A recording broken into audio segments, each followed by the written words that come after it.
Bonsoir, bonsoir, bonjour. C'est Congo News 24. Bande Konanga, comme toujours avant de commencer notre émission, nous disons merci à Dieu. Nous disons merci à nos chers abonnés et téléspectateurs qui nous suivent partout dans le monde entier et en RDC. Bande Konanga, soyez les bienvenus. À la une, Boyoka Oyeselamina Sena Bande, sur dossier état de siège. Boyoka Bayati, alors ils ont mon émission. Et puis Toyoka gouverneur Luboya a coupé sa compte rendu na Wezo Salamakuna na Itu. De l'autre côté, ex-rebelle Mino a condamné la réclusion à perpétuité. Bandeko ex-rebelle Bakangaki, alors Azalaki condamné le 21 septembre Bandeko audience publique. Alors, Togo développons ensemble. Deuxième point, Bande Konangai. Togo Kabolango en deux parties. On va parler d'abord, il y a leadership à Fatih où ils ont félicité les Américains. Et puis on va parler sur où ils ont tchaka kamboul na discours na yo appelé ça aux États-Unis, à au tribunal international. Alors Togo yoka réaction parce que ma voisin va se vérité Fatih a sengi tribunal international ya EDC boyebika ndenge yango basakose. Alors, c'est pénalité pour na batona. Nous sommes dans la carte rapport mapping, bang. De l'autre côté, Mbosso à la conquête de Tchangou. Donc, vous comprenez que Mbosso na carte Tchangou, terrain y a fallu donc abandonner propagande, soutien aux institutions, ils assomment. Donc, dimanche, bon que ne binonio son a Pascal, tout développant ensemble. Alors, la Moukati, le marche le 29, nan ba lettre hôtel de ville. Fayoul en colère. Togo développons ensemble. Troisième point, Bande Konanga. Détournement de 1 million de dollars par ministre des Sports Condé, déjoué par Alingeti. Bandeko a dû 1 million de dollars déjà à qui déplacé. Alors, Alingeti, boye mikolo, gendarme, à Salaboudou. Donc, nan mbongo limouette, Alingeti a déjoué. Alors, nous développons ensemble. Alors, bandeko boyebe te mikolo banque centrale baniko vimba na ndenga mokete tokolo belea. Alors, tous à la connecter. Alors, bandeko nangato comme na point d'avis à liboso o balobaka eyindi mote peli. Boyoka o esalami na Sénat si dossier état de siège. Bayati azo sala grand bout. A bengisi bango nyonso. Mais à mon équipe, je bazangi et puis moi contradiction salami azako obligé à reporter. Alors les assomo bandeko to ko tela bien extrait bogoyoka bandeko état de siège parce que to teli susuna interview à gouverneur après to ko loba rebelle oyo ex rebelle minyo ya bakangi alors azaki chef ba rebelle bandeko to ko développant. Bati a convoqué qui ba ministre concerné ANER Azarawana DGM batu nyonso baza concerné na makambo état de siège asolola na bango pour ndenge musala ezo sala bandeko ozomona comment travail ezo sala président Sénat yemoko a convoqué bango nyonso bazala wana ndenge nini musala wana ezo sala Babayati bazotso makambo très sérieux. Donc pour l'axaké, gouvernement bazo travailler ensemble avec les chefs de l'État. Parce que bazana posé état de siège wana ici. Bane otozo na po na musuboko yoka oyo et le na discours à Fatina et o apesa na niyo. Ba américain va féliciter Fati. Alors de l'autre côté, ba mususu Babani Koloba. Mais Bogoyoka. Il y a un professeur à intervenir dans le dossier. Alors, toujours un deuxième. Bandeko Bati a convoqué le ministre Seigneur Sobaza concerné. Parce que la situation sur le état de siège, tout le monde a clair, les Congolais va comprendre qu'est-ce qui se passe au juste. Alors, parce qu'il y a un moment avancement, il y a les hauts et les bas chaque. Alors, bango nyonso bandeko bazalaki moi contradiction kotaki et sengaki bayati a reporté date wana bandeko o nyonso ezolakisa bolingo et puis de moment bavandi bango nyonso wana ANEB ministre de l'intérieur bango tout la police le ministre de la défense et puis bamonaki bamususu bazangaki il faut bango nyonso bazala ba ministre nyonso baza concerné ba service ya renseignement militaire batu nyonso bazala wana ayeba musala deni bazosala bien commandé nezokende évaluation si possible mais après conclusion amonaki a reporter alors toyoka bayati oyo alobi bon to continuer mission na biso. Bonjour à tous. Début hier jeudi de l'évaluation de l'état de siège au Sénat, 4 membres du gouvernement ont été auditionnés en vue d'obtenir les explications claires et sans ambiguïté. Face aux contradictions entre eux, le Sénat a décidé d'ajourner cette séance plénière. Les directeurs généraux des migrations et de l'Agence nationale des renseignements ont aussi été invités à cette évaluation. Michel Kifindango nous fait le point. À l'issue d'un huis clos de quelques heures, le président du Sénat, Modeste Bahati, a annoncé l'ajournement de l'évaluation de l'état des sièges afin de permettre au gouvernement d'harmoniser les vues. Modeste Bahati Lukwebo. Aujourd'hui, nous avions déjà entamé l'évaluation de l'état de siège proclamé dans les provinces de l'Ituri et du Nord Kivu. Le débat que nous avons engagé, après avoir entendu les membres du gouvernement, nous a amené à ajourner l'examen de cette question pour demander au gouvernement de pouvoir bien préparer ce dossier, d'harmoniser sur tous les vues et d'éviter les contradictions. Le président du Sénat promet de reprogrammer cette question lorsque les membres du gouvernement seront prêts. Lorsqu'ils seront prêts, nous puissions les inviter par le biais du Premier ministre pour faire une évaluation correcte et sérieuse. Nous n'avons pas voulu éluder quoi que ce soit. La question est remise pour plus tard. Notez que parmi les membres du gouvernement invités à l'évaluation de l'état des sièges au Sénat, il y a les ministres de l'Intérieur, de la Défense, des Finances ainsi que le vice-ministre de la Justice. Pendant ce temps, alors bandeko na nga tolandi biso nyonso wana Modeste Bahati parce que il y avait une contradiction et puis makambo ekendaki na ndenge ya lingaki te bamosusu mpe bazalaki te amonaki bino nyonso bozala mosala oyo toza na besoin bakongole bamona clair sur l'état de siège makambo ekende propre kongole amona koma mosala ezosalama bandeko oyo ezolakisa clairement comment ndeni gouvernement azotravaille travail moko ensemble et puis ezalaki vraiment kitoko komona koma Bahati azoconvoke bango nyonso kosola na bango. Alors bandeko batu bakufaki mingi avant état de siège na état de siège pe batu pe bakufi.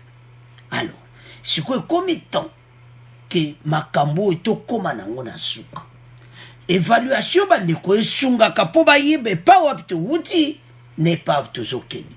État de siège esali combien de mois tosili oyoka baévaluation mosusu esalamaki liboso mais oyo azolinga ayoka bango ke direction nini tookende sikoyo bayoka dia gouverneur Luboya oyo azongaki déjà mpe azokontinue kosala travaux. Alors tokemba amona gouverneur ya Nord Kivu ya Ituri.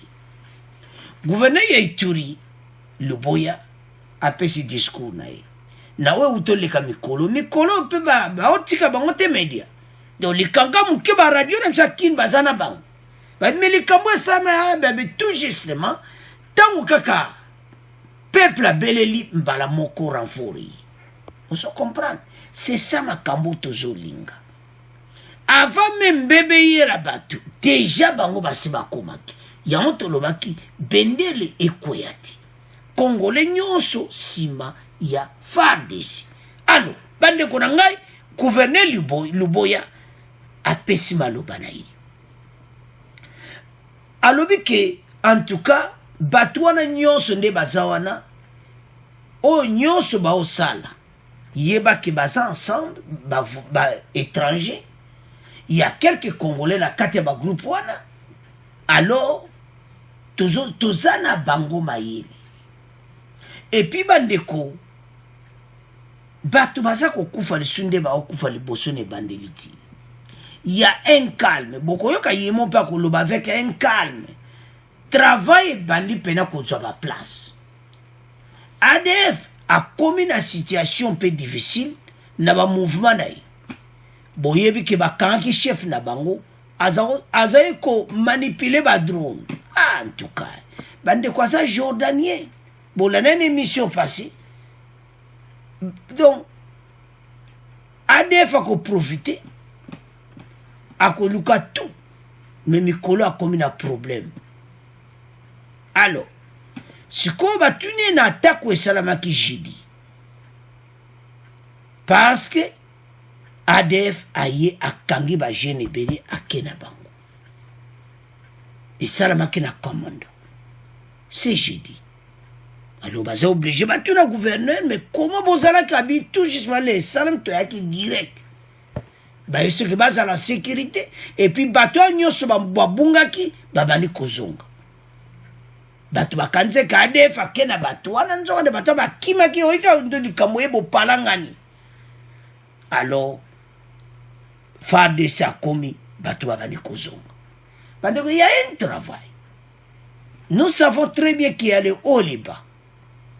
Mais tout ça baza vraiment qu'on méritait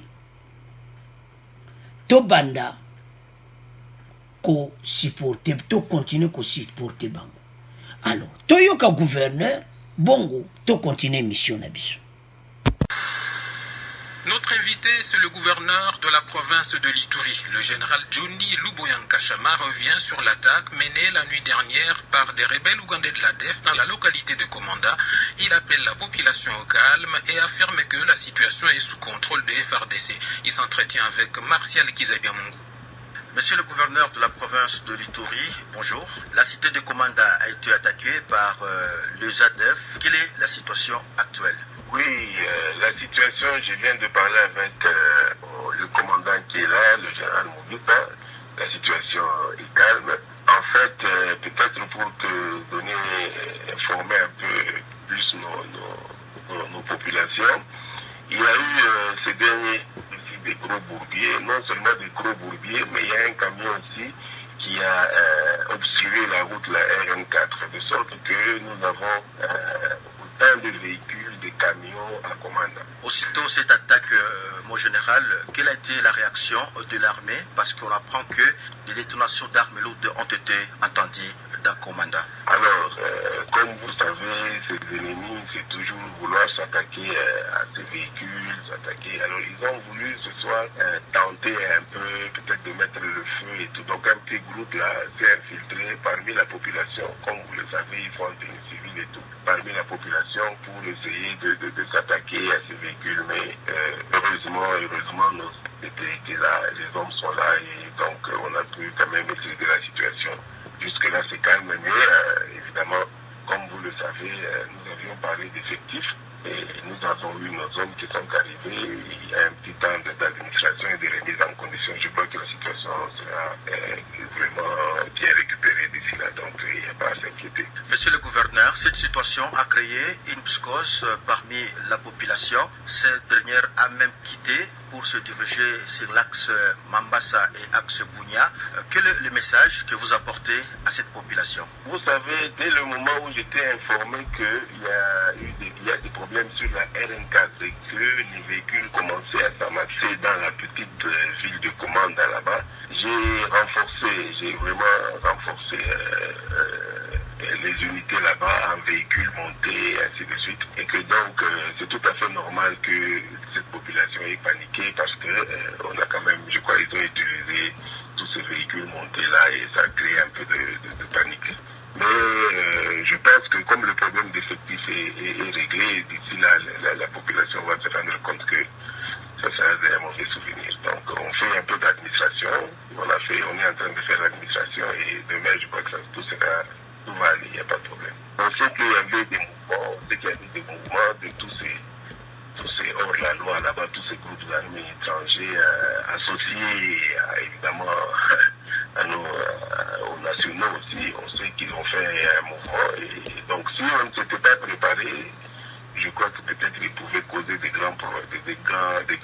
gros dégâts.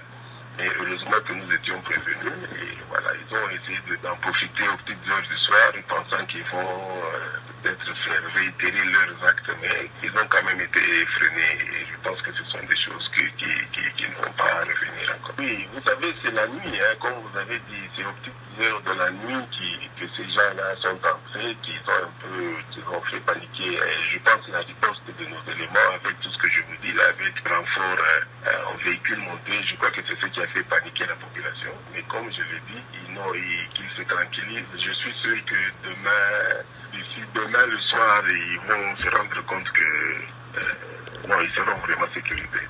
D'ici demain soir, je crois qu'ils auront la solution à tout ça. Qu'ils se tranquillisent, qu'ils rentrent à la maison. Et je suis sûr que demain, la nuit de demain, eux-mêmes vont se rendre compte qu'ils seront vraiment sécurisés. Mais sinon, la cité est calme. Monsieur le gouverneur, je vous remercie. Merci, monsieur. Alors, bandeko nanga tolandi biso nyonso. Gouverneur Luboya ya province ya Ituri. Bandeko alobi le calme est revenu à commandant. Incident salamaki, bazalaki paniqué na ndega mukete et salama pe na butu. Alors farde siakomi. Tolandi likamwa alobi yana kebe effectif ya kinde bozo mona basoda na biso de effectif pende parce que boyebi tozali na problème effectif. Ya oto lo bagati. Bato basali 20 ans au pouvoir, ba détruire mboka na biso. Fachi et moi akutaki en place ke ba effectif eza yango te. Comment vous réussir bato tant que vous avez des soldats de partout? Vous avez des militaires effectifs normal te bino bolia mbongo bocha na bapoche. Bato baza ozare bango nyonso bo officier wana. Oyo baliaki mbongo ba effectif bandeko. Ils sont à Kinshasa. Bakangaki ba. Alors, makambo tozolo ba bandeko na ngai ezaki l'état de siège ça marche. Mais pas comme ndenge ba congolais balingaki. Et si la kaka rapide. Alors que bandeko eza facilité. Na bato bazo se multiplier na kati ya peuple. Bazo se déguiser. Au moins ka okoye ba lisute nzoka ndazane ADF mais à côté na kati ya population. C'est pour ça que va recruter les Congolais belé na kati. Ils ont mawana ba jeune Congolais wana. Baza batu mo fuba bima na kati ba brousse. Ba koza suna makamboti. Mais c'est difficile. Bandeko situation est sous contrôle il y a FARDC. C'était passé le jeudi bandeko nanga c'était hier. Mais lelo qui m'écoute à commandant na province et tout. Dans des considérations, oye fezala vraiment ici là. Yango zoma ba mesure za makasi. Parce que bazo travailler pour l'intérêt du pays. Tolandi gouverneur wana. Ki bazo sala nyonso wana. Azaki clair à lui effectif. Le cola to commune effectif. Tout va marcher. Qui mezokota. Bandeko na mikolo koya boko yoka ADF akoka esuti parce tolandi wana bazali na problème effectif o ba miyibio bo officier bazaki wa liboso balekana bala donc ba effectif ba kebele alors que bazakute maintenant gouverneur lui clair habito zali na poursuivre de compétent effectif renfort yé ba carré na ba soda na ndenga muketi donc plein pour le moment. Alors, le col a renforcé. Donc, Massoula Est, Bandeko, Malem. Mais nous avons un problème sérieux. Parce que va tirer la ficelle baza partout. Mais, Tokoza Anabango. Bandeko Zambo Kanabiso. Tu passes 20 ans, Moko, il y a malheur, il y a mawa, il y a destruction, il y a créé un groupe armé, il y a bon Bandeko Nabiso, Koufi. Ezamawa. Mais, makambango, kalate bandeko nanga, tuko koma na destination. bendele ekoya te elo toyebisa bino kake tozala positive tozala na kobanga te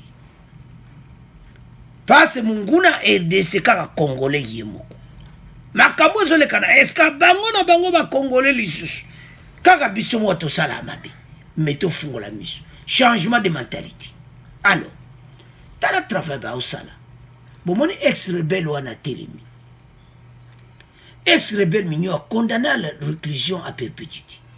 La cour militaire de Bukavu, à l'issue d'une audience publique à Katana, dans le territoire de Kabare, mardi 21 septembre, condamné l'ex-chef rebelle, chef rebelle de Boumonewana, Chance Mignon, à la réclusion à perpétuité pour crimes contre l'humanité et crimes de guerre, viol et esclavage après sa désertion dans les rangs de FARDC et la formation d'un groupe armé. C'est quoi? C'est Hollande makambo. Azalakish wapi na kata FARDC a déserté à quelque chose la groupe armé. Et c'est aussi comprendre makambo. Et ça normal que et ça makambo il y a des bateaux baza simana bango. Parce que Change Mignon azalaki na kati ya FARDC.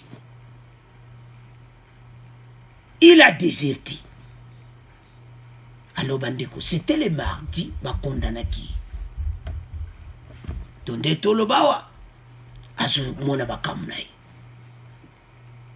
Mais lozo sala pasi. Ye mutazai ko bundela mboka a déserté a komina zamba.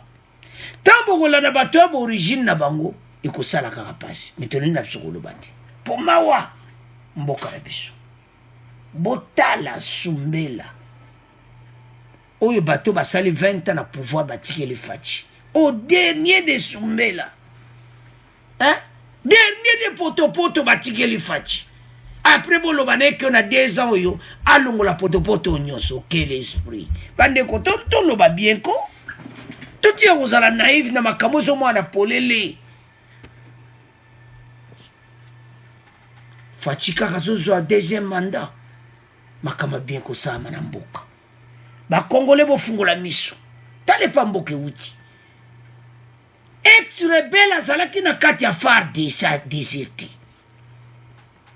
Le colonel autoproclamé doit aussi payer des dommages et intérêts aux victimes d'un montant de $300,000 américains.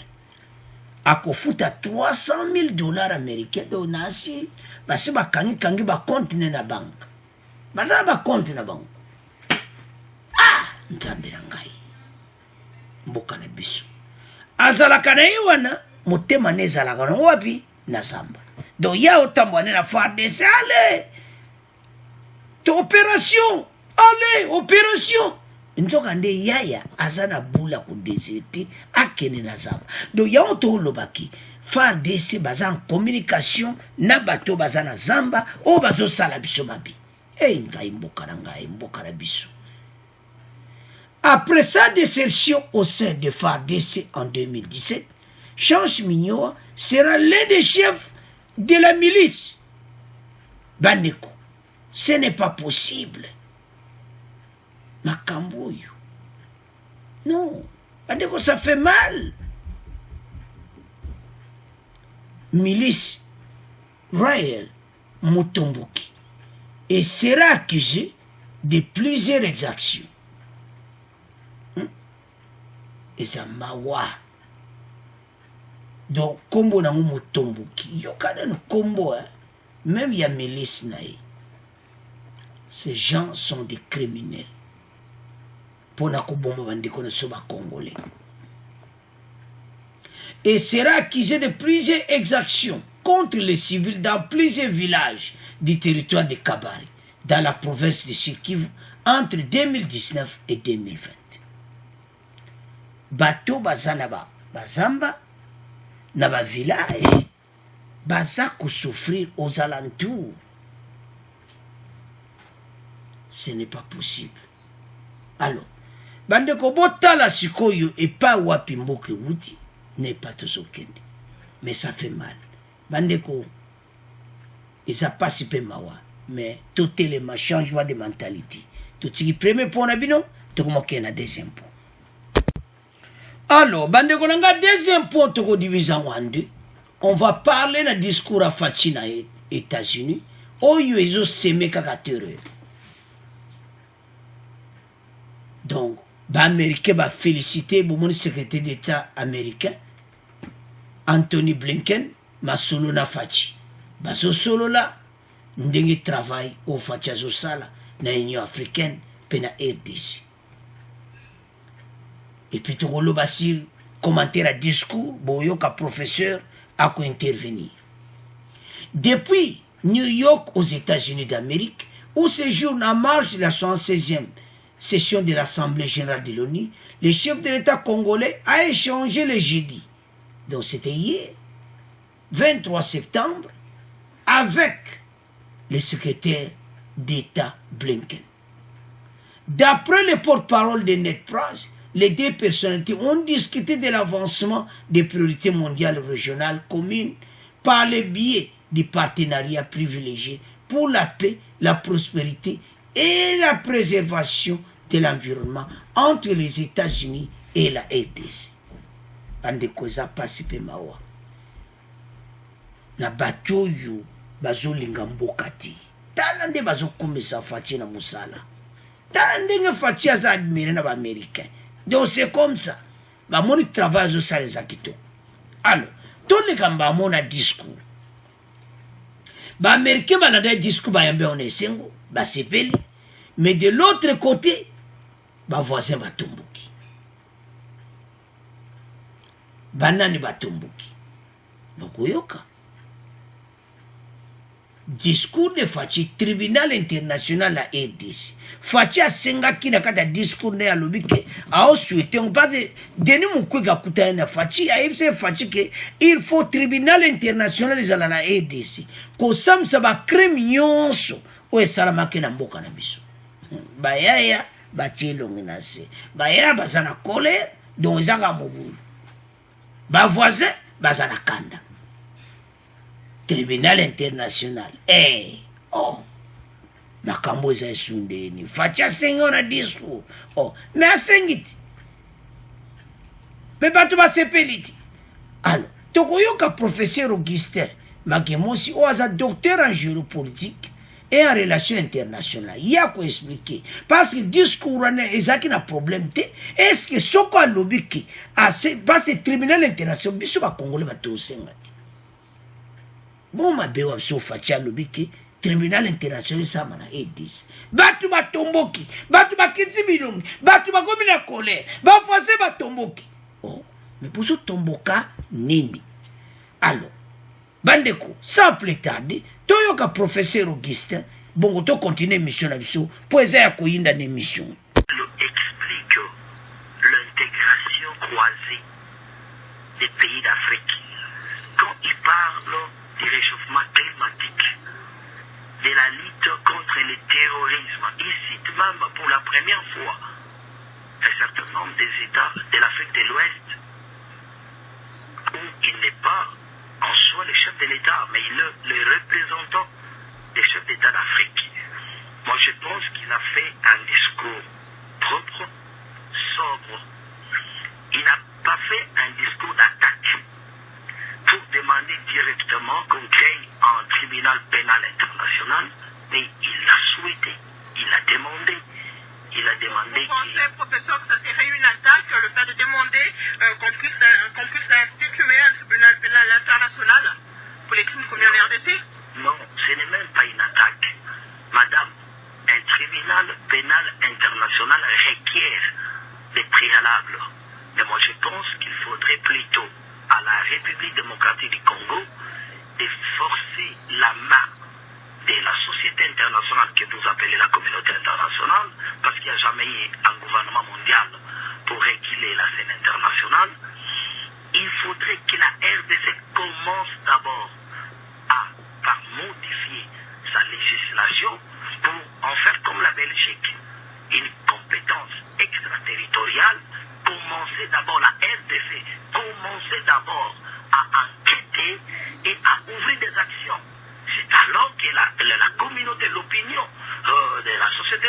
que nous appelons la communauté internationale suivra. Parce que si nous voulons demander, vous le savez madame, que les complices ne sont pas simplement au Congo. Et il y en a qui tirent les ficelles de loin. Vous demandez un tribunal pénal international où? À l'Assemblée générale des Nations Unies. Non, au Conseil de sécurité plutôt. Mais plus encore, c'est aux Congolais eux-mêmes de pouvoir s'auto-définir par rapport à ce que nous voulons de ce tribunal. Le tribunal, ce n'est pas un souhait de la communauté internationale. Le tribunal, c'est un souhait des Congolais. C'est les Congolais qui doivent préparer les terrains pour qu'il y ait un tribunal. Nous pouvons même commencer par un tribunal ad hoc. Vous savez, le juriste, ils le savent. Donc, la question aujourd'hui a été de pouvoir analyser les discours du chef de l'État. Moi, je retenu le réchauffement climatique. J'ai retenu la lutte contre le terrorisme. J'ai retenu la levée de l'embargo. J'ai retenu l'intégration régionale. J'ai retenu la lutte contre la COVID-19. J'ai retenu que nous puissions relancer les économies de l'Afrique, mais j'ai aussi retenu surtout la réforme de l'ONU et enfin l'emploi des jeunes. Alors vous estimez que le chef de l'État Félix Tshisekedi a ressorti les points essentiels qui touchent ou qui gangrènent un peu le continent africain? Mais tout à fait, l'emploi des jeunes, madame. L'emploi des jeunes, ce n'est pas un problème du Congo, c'est un problème de l'Afrique. En Afrique, les jeunes ne travaillent pas. Si l'Afrique aujourd'hui, c'est une Afrique pauvre, vous savez pourquoi? Parce que l'on parle toujours des ressources naturelles, mais on ne parle pas de la main-d'œuvre. Mais nous avons une jeunesse qui peut travailler, qui peut capitaliser sur l'énergie, une jeunesse qui peut transformer nos ressources. Mais est-ce que cette jeunesse est utilisée? Non. Le chef de l'État en a fait part. Ça, c'est déjà bien. Je vais aussi parler de la réforme de l'ONU. 76 ans après, l'on parle de 5 qui ont le droit de veto et les autres. L'Afrique avec combien de pays? Ça sont des choses que l'on doit demander. Alors, bandeko nanga tolandi biso nyonso wana. Professeur Augustin Mangemosi, docteur en géopolitique et en relations internationales. À lobby, mais il n'y a pas un problème. Fatia 5 tribunal international bandeko ba voisin batomboki. Batu nyonso FCC batomboki. Mais bozo tomboka pourquoi? Rapport mapping bango moto babimisa kikuna. Discours à Fachezo seme kaka terreur. Partout on en parle. Oh balwa kesi yindi na ngweinda. Tribunal yaka na RDC makama ngope mwana na polele. Alo bayaya bakome na colère do mayele silibango. Pourquoi mayele silibango sikoyi? Fatia sa lobby devant le tribunal des Nations Unies. Et c'est Fatia so sengi yango mabe wapi? Yango boyo ka PPD ne mission elegaki baza ko ganga ke ba Congolais ba s'attendre na makambo wana ti. Oh. Te sabino ke rapport mapinge za kola mesa. Bande ko rapport mapinge ko sala masolo. Mais ba voisin bozo mona ba komi ko s'affaiblir. Fatia za ko s'élever, as makambo Fatia zo sala ezo bebisa makambo na bango. Bande ko toba likamo za clair.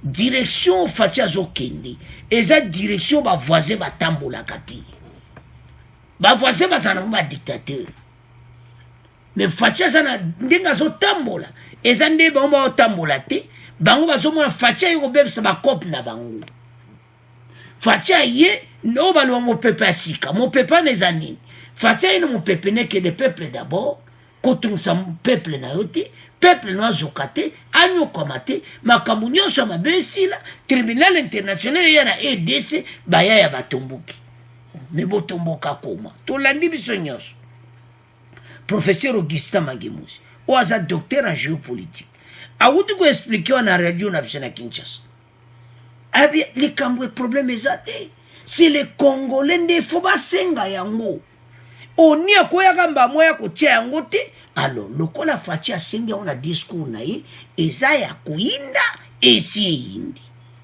Bayaya, batomboki, to sabino ke bandeko. Tala, o tozomona wana o boye bande kokala te bakonage baza na problème sérieux. La façon dont faci ndenge azokenda makambo baza na problème sérieux. Bakoluka ndeni okota na kati so bakati ya baveste ndeni bakonage bazoyeba te pasi makambo yango ebandi toyebisaki bino ete ntango kaka tribunal international ebandi nage kozala na ndenga moke te bazobwakela o veste tan kolata yango eza te obandi kodinda tolobaki yango tika bavoisin batya makelele yango wana te fatya lobi yango devant le monde entier aza na besoin ya tribunal international na mboka na biso bongo mabe wapi fatya asali nini alors eyindi totiki parti oyo na bino po kuna esi eyindi tribunal international EDC encore boyebi kaka Denis Mukwege na nsima masolo eza grave. Alors tokende sikoyo na Mbosso à la conquête de Tchango. Badeko Mbosso asali kamoko a surprise. De l'autre côté, Martin Fayulu alobi Lamuka toujours pas notifié par l'hôtel de ville à propos de l'organisation ya marche à 29. Lamuka za na colère parce que bazo comprendre. Donc basen ndenge zo leka bazo comprendre ti.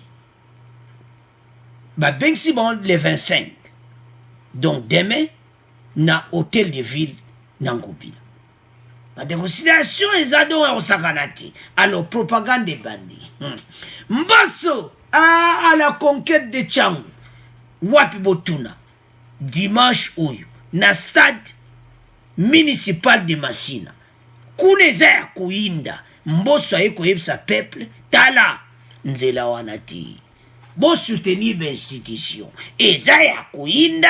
Et si indi. Donc, bande Kombosso a ça la vrai Massoulou.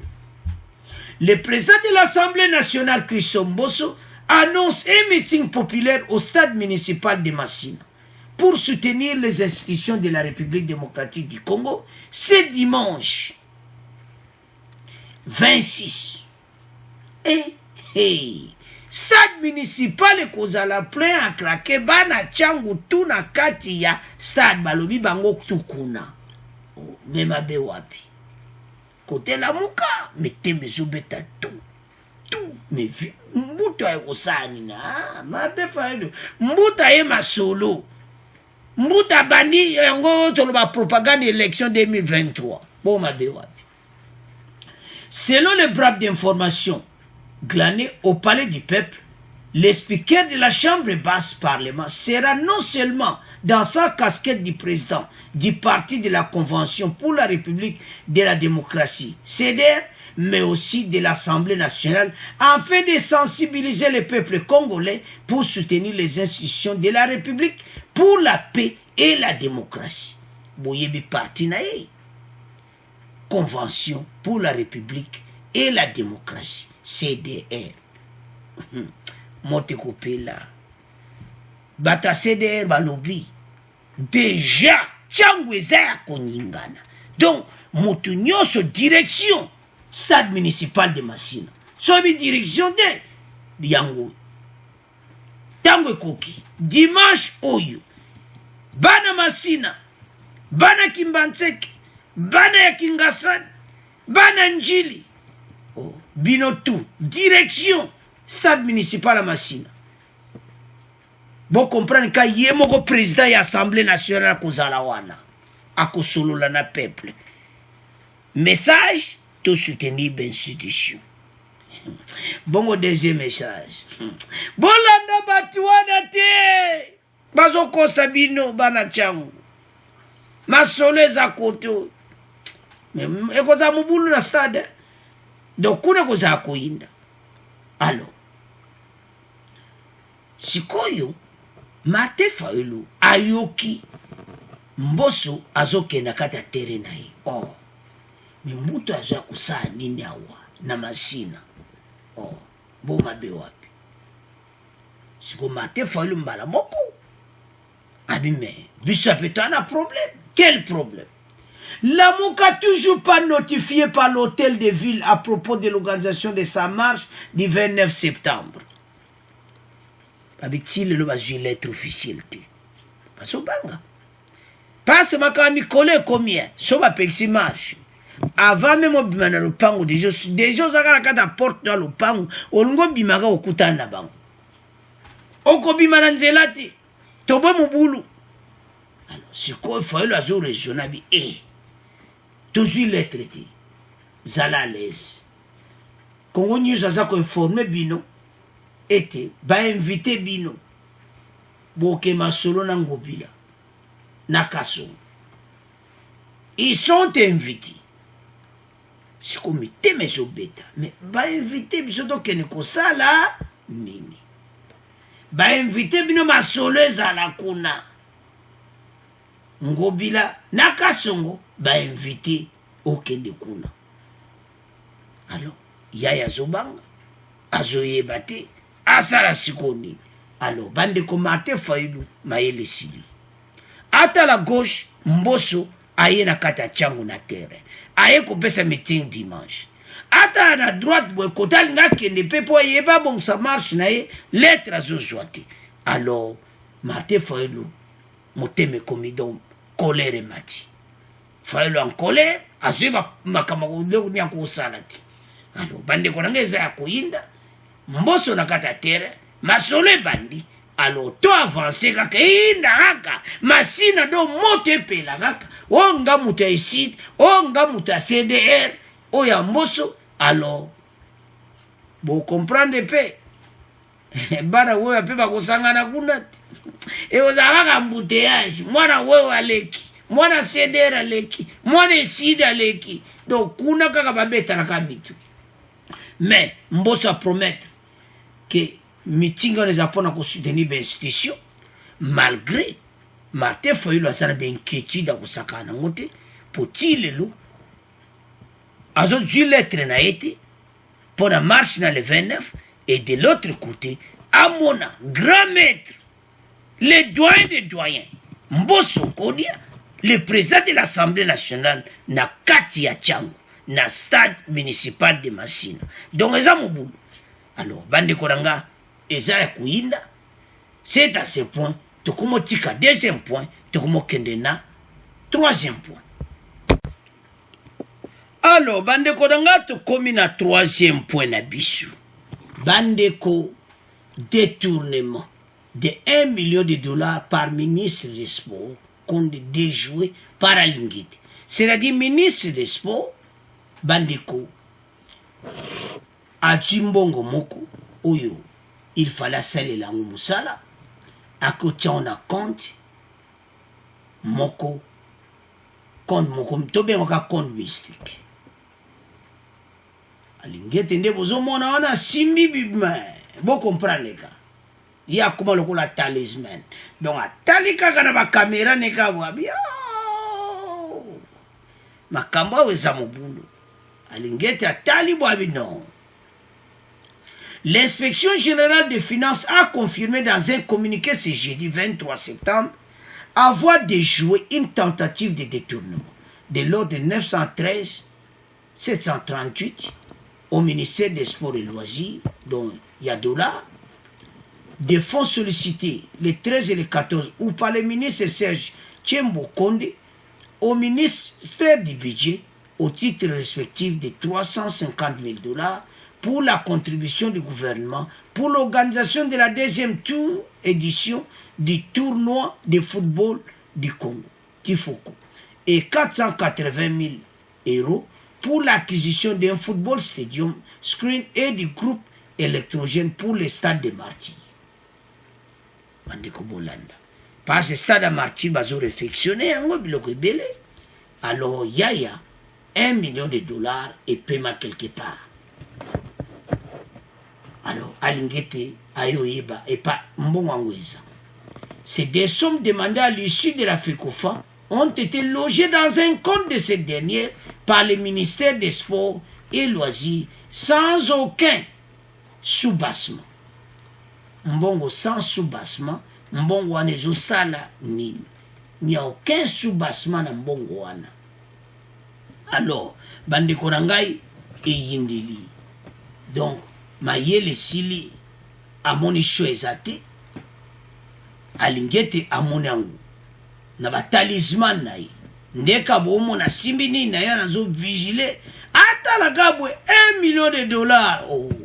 Bon 1 million de dollars oyo ezosala nini awa alors alingi ete atindi mbala moko les gendarmes ya RDC abe non bokena kotala nga 1 million de dollars oyo allez ministre convoqué 1 million de dollars ezosala nini mbongo wana ezalaki ya boye alors ministre Konde mayele si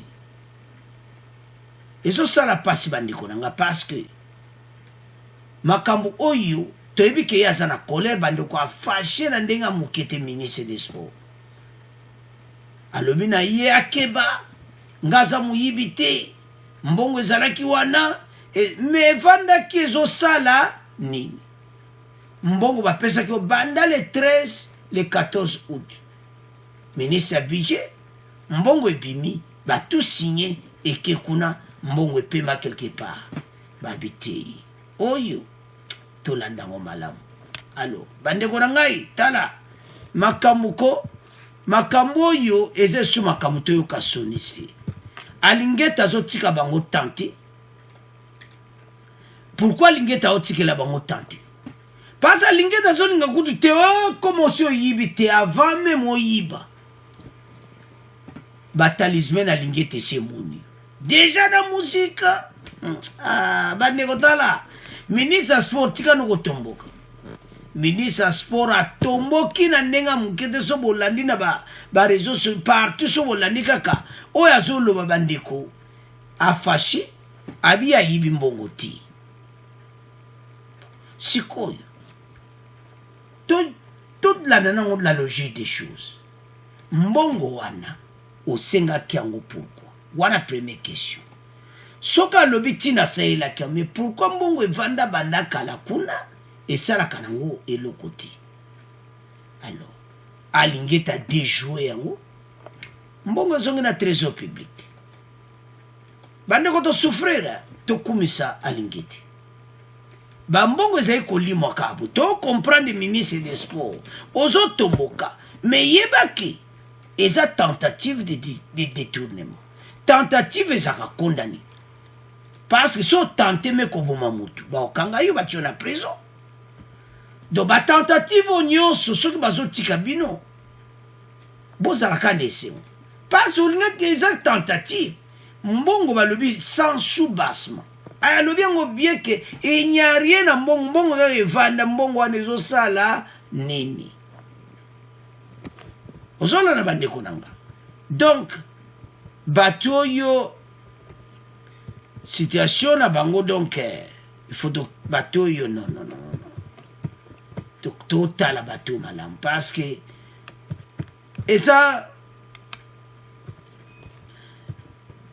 on dirait eza lokola naloba nini dolikamu bato kaka do kako les biens de l'état des propriétés privées à l'état mbongo à l'état eza mbongo comme ministre baza na salaire bien bandeko nanga ndenge azaza na vrai salaire bomea kosoigne makambo oyo mboka oyo ekendeli koso azotombokela alingete na ndenge amoke te afashe nga na yibi mbongo te mais 1 million vandaki wana ezosala nini ale mbongo ezongi wapi na trésor public 1 million de dollars ozo comprendre bandeko elobi ndeko moko so apesa commentaire ne abi yango bango bayibaka ba million alingi afo mbala mwako ma millionnaire mutu musu donc eza pasi mais awa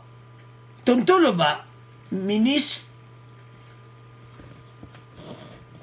balobi te ke yo yibi to comprendre bien ministre yibi ni mbongo te parce que so bakena justice bakanga ete pour ya opesa ba raison pourquoi mbongo evanda yikuna donc il n'y a rien pour lui mais on nyonso ezopesa biso flash ke ezaki clair te. Même yo moko ministre comprendre kaka nayebi ke oza na kanda ozobatela réputation na yo toyebi ke yo posiliki ministre tokoma na kote na yo ofashe nga nayibi mbongo te. Comment ame en garde alingi te akomi na barevi mosusu ke le ministre des sports met en garde alingi te omet alingi te en garde. Ministre des sports bakongole bazoloba boye baza na confiance ya lingete à 100%. To ndenge aza na pene balingaka ye mpona mosala azosala parce que azo lelo tala ndenge banke evimbi wana komi mpona biso mpo tombe ya koresume point oyo. La Banque centrale annonce une augmentation des réserves d'échange plus de 3,1 milliards de dollars. Un record historique jamais. Bandeko, gouverneur Malangu Kabedi a annoncé que jamais nan basala record ya boete bandeko nangai. Siko, tala siko yo mutu a annoncé que nanu to sala ba record a boete. Bon siko ministre sport yozo tomboka na alingeti. Alingeti azana crédibilité moko. Mutu wa komeka alingeti azana problème sérieux parce que Congolais nyonso na wa fingaka na wa za contre walo batu nyonso baza sima alingeti. Na omona jamais nana monite tile le Congolais mo apesi commentaire contre alingeti. Na monite nazomo batu nyonso commentaire nana monite nazo lukao. So muda pese commentaire contre alingeti na moni nanute. Donc c'est-à-dire un bon travail. Et puis ba Congolais côté na ba changer. Congolais comme on est boy tata le bi ma beo boy na bata za muta parti boy. Aza contre au parti au pouvoir. Mais les Kambambongo a RDC Congolais aza na kanda parce que bazo mona des peuples azo souffrir, ba millions de dollars azo circuler na maboka batu. Na ba spoliation des immeubles, makambo ma bezo salama, alors ba Congolais baza na kanda. C'est pour cela ministre tika no kotomboka na lingeti. Makambo oyo soko zolanda o comprendre que alingete aza ko aider peuple congolais. Aza ko aider mboka ekende liboso. Parce que trop c'est trop. Toko vivre boete mbongo mboka e koma mutu nyonso akomo saka na mbongo na bisa EDC. Mais comment? Alors, yango momoni alingete aza ko landa bambongo. Mbongo ebima te avant même oyiba alingeta sia mona ona tali bon monda ota portable net éviter son na kati bon comprendre kaka. Donc déjà zo mona bino ba caméra mystique ba caméra nta zo tala kaka ministère boite éviter asa mutatanga asa na niveau moga makasi na makambu oyo. Il peut être un logiciel là, ma commune toujours détecté, la ministre, mais ça te est la ministre. Nyonso, sans exception. Bon, mon est ça la mieux. Et ça la machine c'est ma première et seconde. Juridiquement, bah, le but est que yo yibi. Donc, tout ça la clair côté wana. Il y a un ministre à Zotomboka pour yibi que juridiquement, il y a yibité. Mais, oh, tout ça le bana, d'expérience oyo mboke vive bazo mona ke mbongo wana ba Congolais balinga ba mona ngoli susuti bazelo makansi mabete mais na d'expérience oyo Congo baleki. Alors monsieur le ministre avec beaucoup de respect auto pesa bino nyonso wa ministre union sacré pour tilelo bozo sa musala bien na to moni moko te bakangie. Alors, le cas de l'union sacrée pour travailler kitoko, pour continuer kitoko. Alingue dans ça la boulot. Parce que ma kamikolo avant même bongo baïba, alingue ta sa kanga kiango. Donc, ata la kada, donc azana, babe ngoni microscope. Soit tale au gazo bona, dans département bo. Bozana problème bandeko. Mais sinon te bana problème sérieux. Mutu mo kaka tala aka bino. bandeko osa bulu mutu bo balanda bino na sima sa koyeba mutu mpe oye mone boete azali musika me ayebi ndenge nini yaba zotuna alingeta eba ndeni ke mbongo wana babombi en place wana alors bandeko makambo zo changer na mboka alingeta zo protéger économie bandeko totelema et comme temps obiso nyos no sabo moko to soulever mboka na biso to avancer alors tala gouverneur à banque centrale 3,3 milliards ba réserve bandeko to expliquer ba réserve d'échange ce que zo vimba boko mona ki économie et comme ko marché kitoko oyo ki bandeko na ngai peut-être bon yo mona kaka boyi do ba réserve pena so bani ko vimba ezo laksaki économie penza masolo kitoko yango tozo loba kito telema parce que tango mbongo aboye comme komata économie na biso kobonga social na biso tozolela fatia kobongisa yango facilement soki économie emati les francs congolais ekozwa valeur nango alors bandeko c'est à ce point to comment clôturer mission na biso bo abonner massivement merci na ba commentaire merci na de bolandi émission au revoir à la prochaine.